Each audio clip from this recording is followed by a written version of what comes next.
Y tenemos en la línea a Francisco Cervantes Díaz, él es presidente de la Confederación de Cámaras Industriales, a quien le agradezco mucho la llamada. Muy buenas noches, señor. Iván, muy buenas noches, el agradecido soy yo. Gracias, señor. Pues justamente con respecto a la reunión que sostuvo la CONCAMIN con el presidente electo Andrés Manuel López Obrador, me gustaría conocer cuál es la percepción de ustedes con respecto a esta primera reunión, a este primer acercamiento. Fíjate que fue una reunión muy positiva, gratamente positiva. Los empresarios estuvieron muy atentos ahí, sobre todo al discurso del presidente electo Andrés Manuel López Obrador. La verdad es que muy bien. Además, nos permitió entregarle ahí nuestra propuesta de política industrial, la aceptó, la hojeó, platicamos un poquito de ella, y la sorpresa, no lo que esperamos durante muchos años, él dijo, cuenten conmigo, impulsemos esta política industrial, que concuerda mucho con nuestra política económica para poder impulsar el crecimiento de México. Licenciado, de manera breve, ¿en qué consiste esta política que le entregaron a Andrés Manuel López Obrador?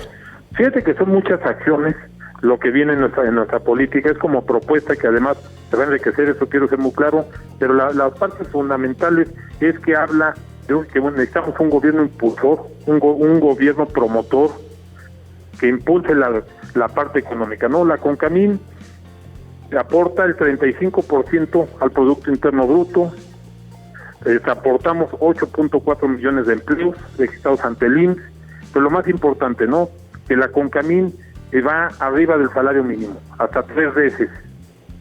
Muy bien. Ahora pudimos observar en la conferencia de prensa que se llevó a cabo después de la reunión que se tocó el tema de los jóvenes de manera muy elaborada, con incluso el tema de las becas. ¿Nos podría hablar un poco al respecto? ¿Cuál fue el acercamiento en ese tema, señor licenciado? Sí, mira, él dijo, yo voy a ayudarles, creo que en ustedes son el motor económico de México, pero sí tenemos que, como condición, necesitamos ayudar a los jóvenes. La parte social tenemos que empujarla, vamos a quitar esas divisiones, vamos a entrarle todos con la parte de ayudar a los jóvenes. Su programa es el Aprendiz. Es muy interesante el programa, porque además él le va a invertir 110 mil millones de pesos al programa. Estamos hablando entre 3.200, 3.500 pesos por joven, lo que se le va a ayudar como aportación al mes. Estamos hablando del 1.5 del salario mínimo establecido al día de hoy, para que estén ellos en las empresas participando y aprendan oficios, aprendan las partes industriales y sobre todo, pues crear un poquito el emprendedurismo, ¿no?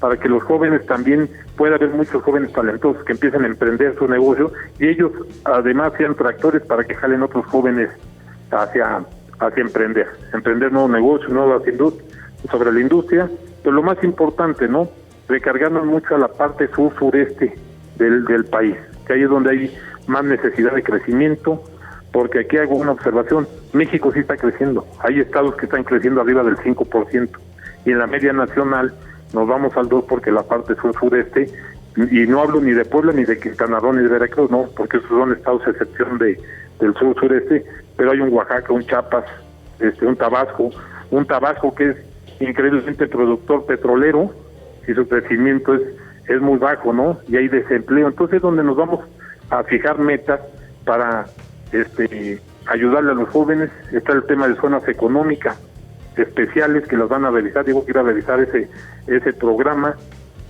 y todo este conjunto de herramientas, pues ir empujando el crecimiento, pero de la mano con los jóvenes. Bien, licenciado, únicamente para concluir, le quisiera preguntar si se tocó el tema del aeropuerto durante esta reunión.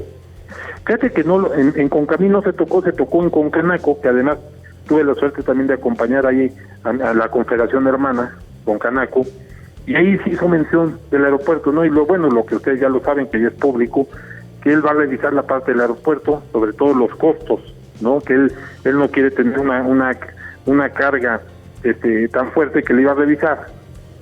Y le dijimos, bueno, si vale la pena que lo revise porque ya va muy adelantado el aeropuerto. Y dijo, bueno, si la iniciativa privada le entra en la concesión, está bien. Y si no, él sigue viendo la parte de Santa Lucía, ¿no?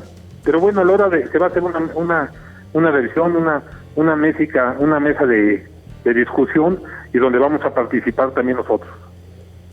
De acuerdo, licenciado, pues le agradezco mucho la llamada. Es Francisco Cervantes Díaz, presidente de la CONCAMIR. Que tenga muy buenas noches. Muchas gracias, Iván. Un abrazo, muchas gracias por este espacio. Un gusto saludarlo.